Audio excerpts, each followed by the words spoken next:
ụmụnne m na ụmụnna m ele otu ọ nọrọ unu hụpụrụchi ọ nwanne ọnụ nwaanyị mba nnọọ awụchashiala n'umo eye ụmụnne m ihe m na-aga iko ngalugbo ene ama m otu m si ede nwa na-akụ ihe kelee ne chai oyi bidona n'umo etete ejiele m n'anya ama m otu m si ede nwa na-akụ mana otu ọ bụla o si edere a ga-agbọtọwa ya ụmụnne m ihere emegbuola m igwere emegbuola n'umo chai oyo anụ m otu nwanne anyị nwoke akpọ m na fon sị m nwanyị mba nza ya sị m na ya na nwunye na-efolo my page na ha na-efolo program a Bomba to Bomba na as a matter of fact na nwunye discover this program wee nụrụ ihe doro edobata ya n'ime ya batakwanụ hụ the program na ọ masịrị ya na ya enweghị ike ịlakpu without search nwanyị mba nnọọ na YouTube ga-ele the current video ya naghị eche ka video m pop up na ya na-aga search ya were ezuru ike lakpuru n'oge mgbe ọ ya ka ya na nwunye efolole m for 2 years plus according to him oteka oshirikwe na ihe folole m for 2 years plus na ebe esozi m n'izu ugbo nọ na YouTube n'ihi na ọ wee ebe m dị active nsị nwanne m ịdị correct ya sị nwanyị mba nnọọ na ya ahaghị n'elu ụwa na enwe mgbe ihe ahaghịrị na mata ya ga-abịa na my table na mma why m si ya no because ye believe na ya emene family ya dị comfortable ye believe na ya nwere ihe niile n'uju ye believe na enweghị ihe family ya ga-lack na nye ha opportunity i complain not even one person na enweghị onye ga-complain n'ụlọ ya ga n'ihu sị m na ya wụ onye ọrụ otu ọnwa n'elu mmiri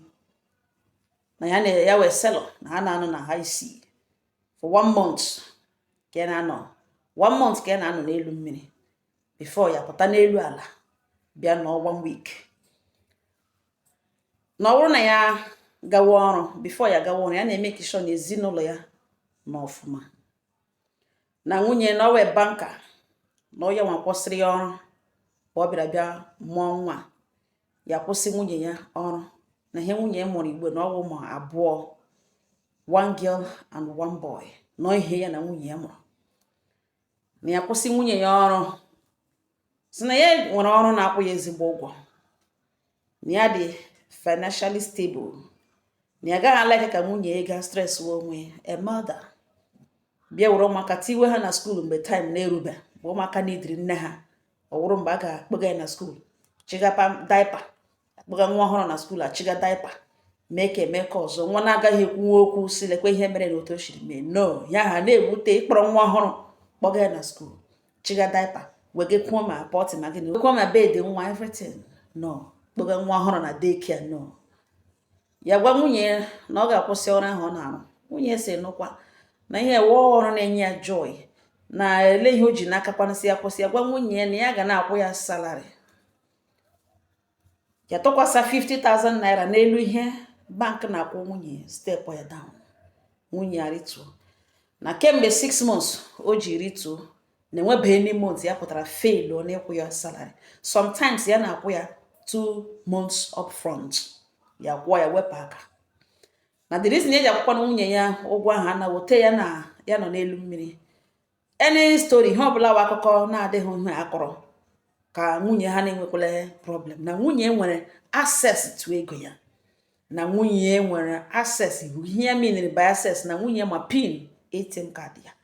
na nwunye ma ihe niile nke esi enwe ihe mere ya na iwepụta ego ya kpara agaghị ara nwunye ya ahụ na nwunye ma nga ya ha enweghị ezure na ihe na nwaanyị ya hụrụ n'anya hụ gị n'anya ya hụchara nwunye n'anya hụ ya to the extent nwunye ga-anọ na toilet na-aga toilet ya eburu rice n'aka na-eri nga nwunye ya nyụgashi na onweghị des na ya gosi m oteke ịhụnanya hụrụ nwaanyị ha biri n'obi ọma no problem then nga ya bi na estate nwere security ya bi na estate before gị bata a ga-screen ị ga-ekwu onye chọga ị ga-eme eke onwe a ga-screen a ga-state your details gị kwuo onye chọga before gị bata ebe a na ọwụ na ụdịka estate ya bi ya n'ime compound ga ha bi na ha dị only 3 bedroom flats onye ọbụla na nke ya dị comfortable in individuals space na enweghị onye na ibe na-agacha ọnụ onye ọbụla na ha nwere gateman na-emepe ụzọ egbuo họn ya emepe ụzọ egbuo họn ya eme jos gbuo họn ya eme ọwụ mmeghe ya emeghe ọwụ mmechi ya emechi na ọ da same gateman na clean compound na ọ the same gateman na pọmpụrụ ha mmiri na the same gateman na-apụta n'ọkụtụ ihe niile moto niile na the compound ya ehichasịa ya clean ya the body na ọwụ gateman ahụ now gateman ahụ according to mgbe akụkọ bịa dawa this gateman nwere a young girl na-visit ya ọbịa ọ na-akpọ ya ọnkụ ọ na-akpọ this gateman ọnkụ ọnkụl ahụ ya eri enwe ihe ọ hụrụ ya eri ya ọnkụl a the guy na-achọrọ ya ego windo ya face kwere dị ụlọ gateman ọ na ya nọrọ na bedroom ya na ị ga na-shi na windo na-ele anyị ga na ahụ ihe baga ihe gateman na-eme n'ụlọ n'ihi na ụlọ gateman nọwanyere na ahụ wọl this girl visit kwena ọ naghị anọrụkwe 2 hours ya la mgbe ụfọdụ gawa skuul ọ branch ya pụta nga were ego kekwa ị ga-ahụ na ọ bịara na ọnkụl ya wụ ego a young girl nwa ọma very pretty girl na enweghị onye ma onye this girl wụ ya na ya bụ ya na gateman enweghị data association na ya ha na ihe onye ọbụla ọ ma ọrụ ya na enweghị onye nwere time ya ọ ya ka ya na-agarawa ọrụ ya na-elorume ya na-agara m ọrụ na-elorume ya elota last week nwanyị mba nnọọ na ya nọ n'ime ụlọ ya ehigo ụra enwe ihe segere gateman na nwunye ya ma gateman na-akpọ nwunye ya ashawo kpọ nwunye ya kwụna kpọ nwunye ya ashawo nwunye ya na-eji egwu na-eji ka ha nọ na-ego ọda tenant mepechia windo mepechia onye ọbụla ese mepe kọtin tụruo ntị ala ha niile nọ na-elerewe dị entertained mgbe nwunye na gateman agachaghị ọnụ gateman emepe ọnụ kpọ nwunye ya ashawo ya sị Jesus ya matụ n'elu bed maka ya na ọra ha na-eme na ọna nrọ na amanya ya matụ sa na gịnị what is going on mepe window elekwezi ka nwunye ya nọ na-asị na iwe idiot you got no respect, you don't have respect, I won't blame you this and that ya so nwunye ka this man kpọrọ ihe ya eguhuru ụzọ pụta so what is going on here gateman agwawe si ọsa ọga ya sị ọga na you are the respect to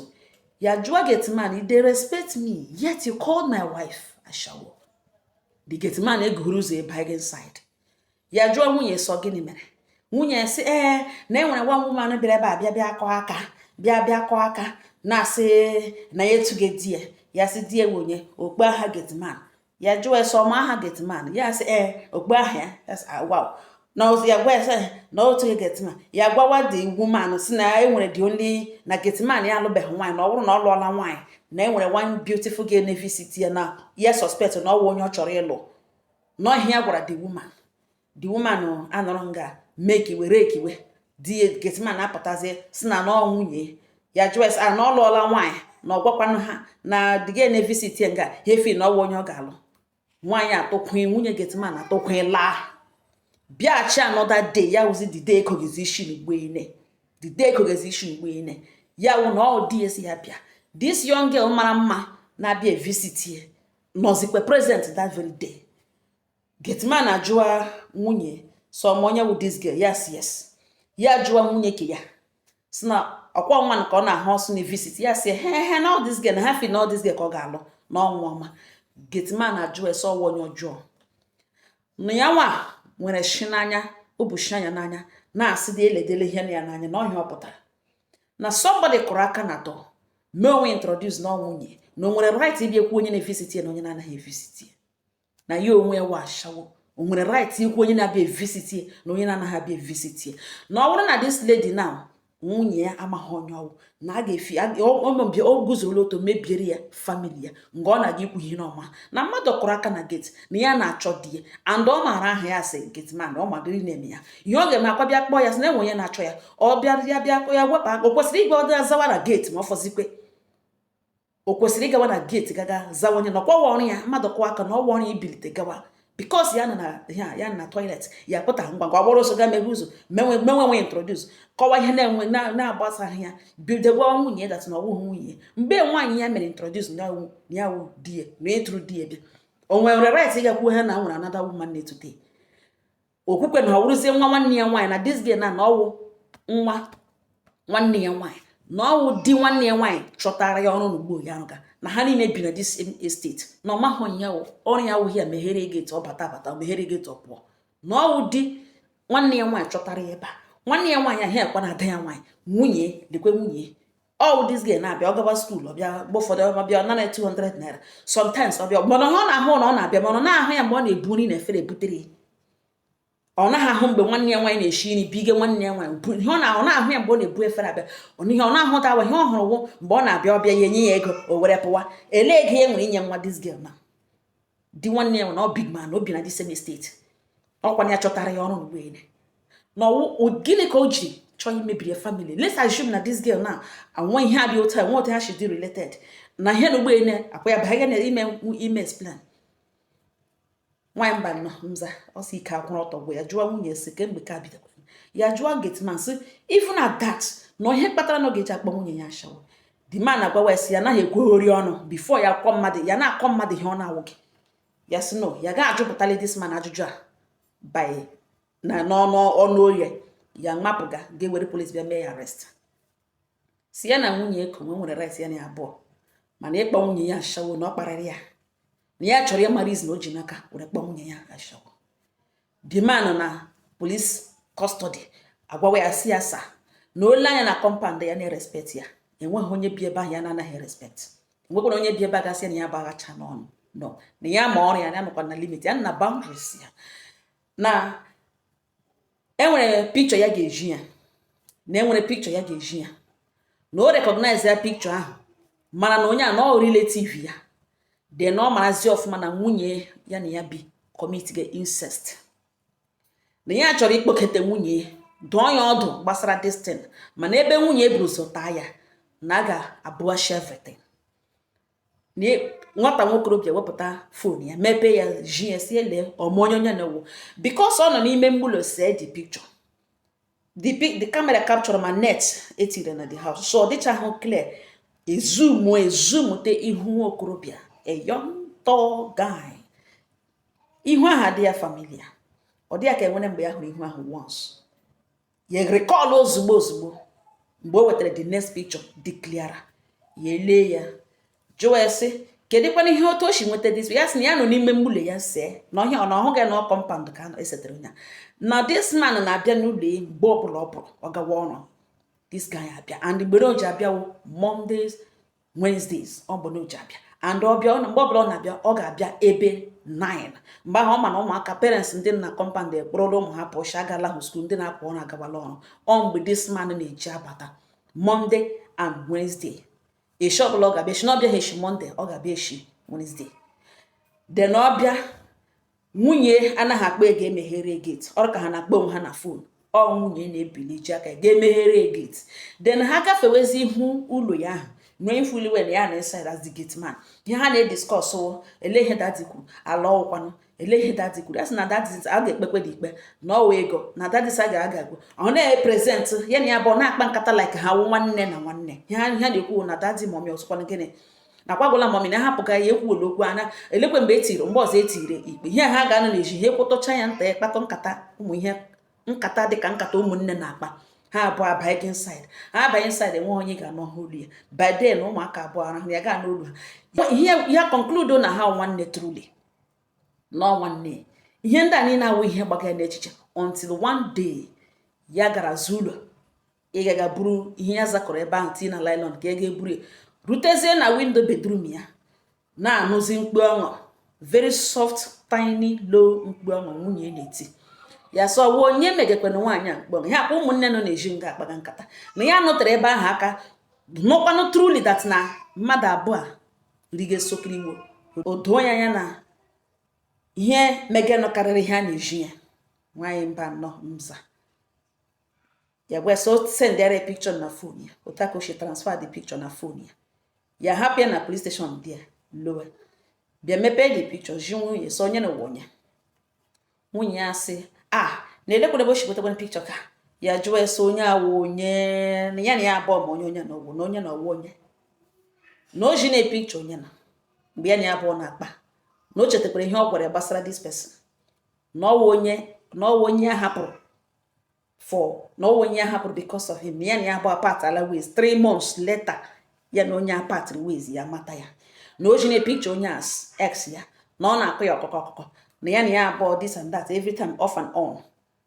before ya bata na ya finally ya na ya abụọ separated 3 months before mata ya na ọwụ the same picture ahụ oji na ọwụ the same person ahụ oji gị na ọwụ picture ya na ebe a ọ sị na picture ya na enwere shi ya nọ ya just guhee gate lekwe ya ka ọ gafega n'ihu street ha ọ kpọwa ya sị na ọwa ebe a ka ya ebi ya si yes na ya etughị ụlọ ka nwoke si etughị ụlọ na ya lakikwara compound ha na ụlọ pụtara dị ya si no na enweghị ụlọ pụtara ebe a ya sị na but ya likiri ebe a na you never can tell all these big men mgbe ha ga-apụ ịga ha ama well ka ya bịa hụ the interior ka ya bịa hụ inside of the house otu esi enwe ya na the same pattern ya sị na ọkwa the same pattern ọ sị ka ya bịa hụ ya yeguhere ụzọ bịa na-ele size of the parlor bịa ele size of the bedroom lee kitchen lee ihe niile ha nwere lee otu esi rụ dị ụlọ ọpụwakwa na enwe anything na enwe nothing ya jụọ nwunye so ugboro ole ka ọ bịara bịa lee dị ụlọ nwunye so na ugboro abụọ so na ugboro abụọ so ya jụọ nwunye so na ya pụrụ ebe a gawa ọrụ ịtụte ihe ya na ya abụọ na-eri ya na ụmụ ya na-eri ex ya bịa na-agarịrị ya bedroom sitting room mana kitchen na ọ na-ele the plan of the house ex ya chọrọ ụlọ bịa mana getiman sọ bịa ogohe ụzọ ya na ya abụọ na-akpa nkata dịka ụmụnne na-eji ha lakpo ha egochi ụzọ na mgbe a na-egochi ụzọ ihe ahụ ọ bịara a na-egochi ụzọ ele iji ọ bịara ebe 9 o'clock ya ga-ịla ya ala ebe 1:30 or 2 na ụlọ ka ọ nọtụkwa nga ahụ elega ọgwawa sị na ya mara na nna ọwụ ex ya na ọwụ na ọbịa ozugbo ọlakwa ozugbo na ọ na-anọrọ letụkwa telivishọn na n'eziokwu ibido nwewe iyi na enwe ihe jikọrọ ya na ya abụọ na ọjọọ sọsọ otugo ụlọ na ọ si ya etugo ụlọ na-enwekwa ihe ọzọ ya gwa nwunye sị na ihe mere na ya nọ na ihe o kwuru na ọ ga-ejikere ka ha gaa vileji ọ ga-akọrọ ụmụnne n'ihu ụmụnne na ụmụnne ka ya na a ga-akpọ mitin agbakọ the two families ga-agada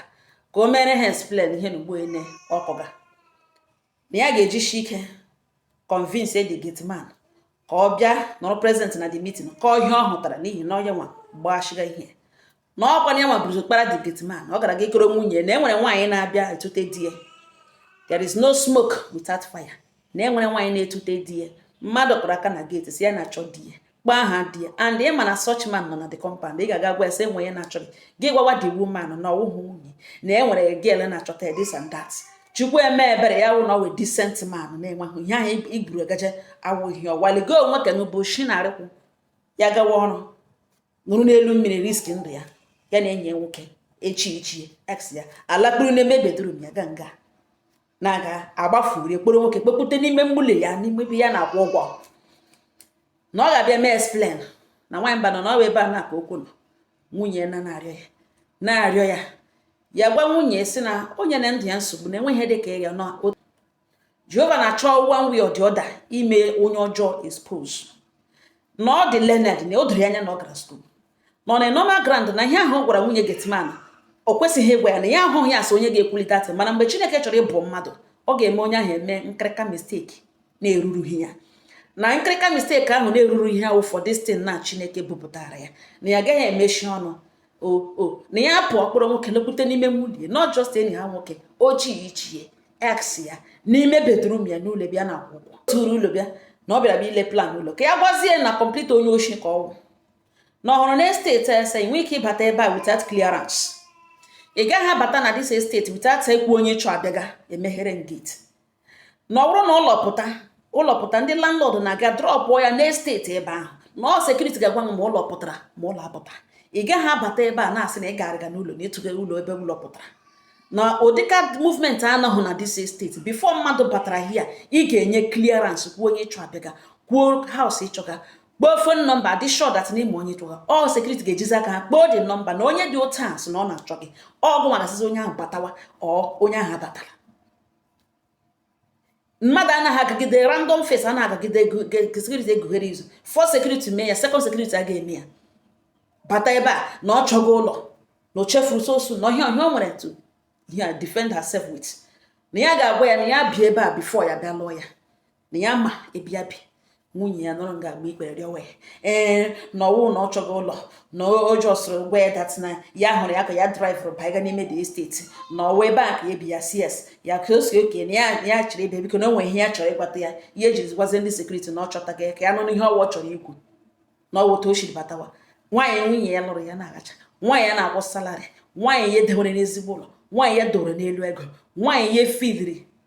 na ego ya kpara na ya ga-asụ ya nwunye n'ọnụ na ori ga ego na nwunye ya pụta mhụ ya n'obi ka ọnwa ya hụ nwunye obiọma kpaa ya nwaanyị ahụ n'anya ya mahụ na n'ime sekuriti a na nwaanyị ga-esumọgọlụkwa nwoke into his bedroom in his absence. nwaanyị mba na gịnị ka ụmụ nwaanyị chọrọ achọ? well being that ya na nwunye efologo this page ya fologo ya na nwunye efologo na nwaanyị mba nnọmza na ya achọghị ịnụ from me na enwere ihe m na-agwa ya na ma agwala ya mana m nwere one or two m ga-agwa ebe sị na m agwala ya na m nwere akụkọ na ogboto were ya ụmụnne no members of this family followers of this page core followers of this page of this program to be precise na ọ bịarala ha na ihe na ọwa akụkọ ya na nwunye nọ n'elu igbo na ịwụrụ nwoke as a member of as a co-fan of this page na gị dogodi ya ọdụ gwa ya ma ọ wụrụ m ị ga-egwe gị wụrụkwanụ nwaanyị na gị gwagodi ya okwu na ekwudo okwu ka ekwu okwu a n'ime ihe ime ụlọ n'ime ihe famili na ọ wụrụ gị na ole ihe ị ga-eme na mata ha na ọ bịala taa na o tele eji etrit mata ndị ọzọ amaịkọ n'ọnụ na kọmentị na agwa n'elu ụwa na ka ị ga-apụta n'elu tebụl fọ mgboka ya ma na ka ya ewepụtala ya onu ụlọ nwa dịrịla ya ụgwọ na nwaanyị mba nnọmza na ya ma na enwere ihe m ga-agwa ya na ya mana enwere ihe m ga one or two because already agwawala m ya na achọ m ka this matter pụta na social achọ m ka ewepụta ya ka anyị triti okwu na background ka anyị makele ya ọnụ ka ya asị nwaanyị mba nnọọ no na ya achọghị ịnụ from me na mgbere egbo tọwara ụmụnne na ọ chọrọ ịnụ from ụmụnne na ọ bụrụ gị nwoke ibe ya na ole ihe ị ga-eme na ya John shi from anywhere bịa na-ajụ m ajọ kpọọ m na fon na-akọrọ m ha na ya wụ ya follow this program for 2 years ya na nwunye ewu followers of this program na m jụta elu unu na ya na nwunye ga-ebiri na kọmentị ya gwala nwunye si ya chebiri kọmentị ya gwala nwaanyị mba nnọọ ihe mere ka ore nwaanyị mba na everything na mata ha na a ga-etriti ya na once a dropụrụ ya na ya bịa na comment section bịa elekiri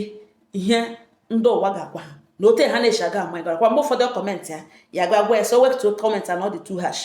na o ruorele na ọ bịa lee ihe ndị mmadụ ga-akọmentị kwara na ya bịa ka ọ gụrụ kọmentị na ọrịdị ya kpoola nwanne ya nwoke gwa ya si na ya na nwunye ha na-alọta